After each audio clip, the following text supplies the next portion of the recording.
Have you ever heard about the Bell Witch? If not, you're in for a seriously creepy ride. This is one of America's oldest and most terrifying legends. It's not just a story to scare kids at campfires. There's a real history behind it, and what happened to the Bell family is beyond chilling. Let's dive into the true story of the Bell Witch and why it's still one of the scariest tales out there. It all started in the early 1800s in a quiet little town called Adams, Tennessee. The Bell family, led by John Bell, lived on a big farm. Seemed like the perfect place to raise a family, right? But soon, the peaceful farm life turned into an absolute nightmare. It began with small things.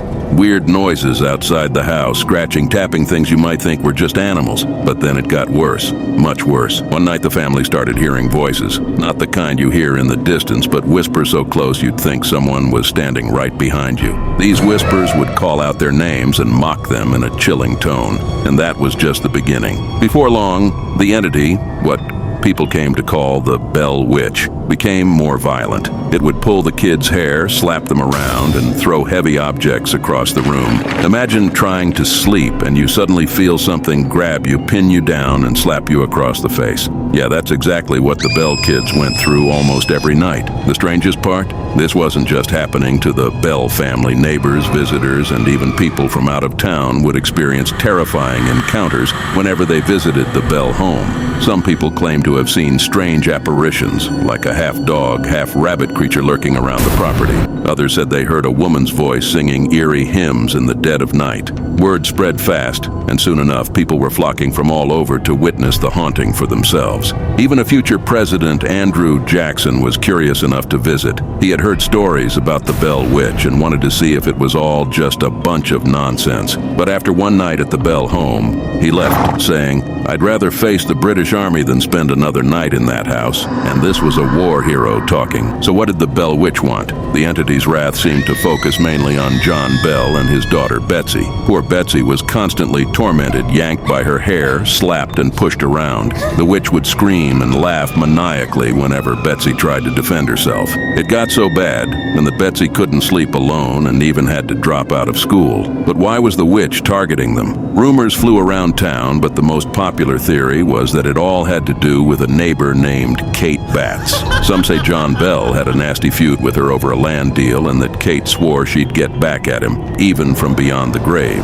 That's why many started calling the entity Kate, believing it was Kate Batts' spirit haunting the Bell family. As the years went by, the Bell Witch's attacks on John Bell escalated. He started getting sick, suffering from strange convulsions and an unexplained illness. No doctor could figure out what was wrong. And then, on December 20, 1820, John Bell died. The family found a mysterious vial of black liquid near his bed. The witch's voice rang out, gleefully admitting, "I gave him that poison." To this day, no one knows what the liquid was or where it came from.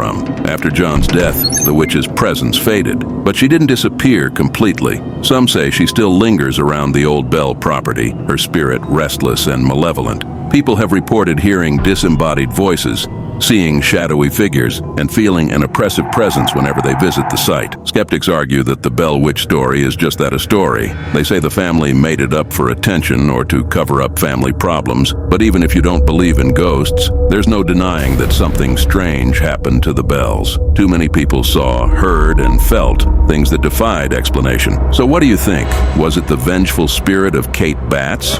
Or was it something darker? Maybe the Bell Witch was just a product of people's fears, amplified by isolation and superstition. Or maybe there really was a malevolent force tormenting the Bell family. Whatever the truth is, the legend of the Bell Witch has left its mark. People still visit the Bell Witch Cave in Tennessee, hoping for a glimpse of the supernatural. Paranormal investigators, thrill seekers, and curious tourists all come, some leaving shaken by what they've experienced. Is it just the power of suggestion, or is there really something evil still lurking there? One thing's for sure, the Bell Witch legend is not going away anytime soon. It's been over 200 years, and we're still talking about it. Maybe that's exactly what the Bell Witch wanted to never be forgotten, to keep people whispering her name and to keep haunting our imaginations forever. So, next time you hear a strange noise in the dark or feel like someone's watching you when no one's around, think of the Bell Witch. Because if there's one thing she's good at, it's making you question what's real and what's just a shadow in the night.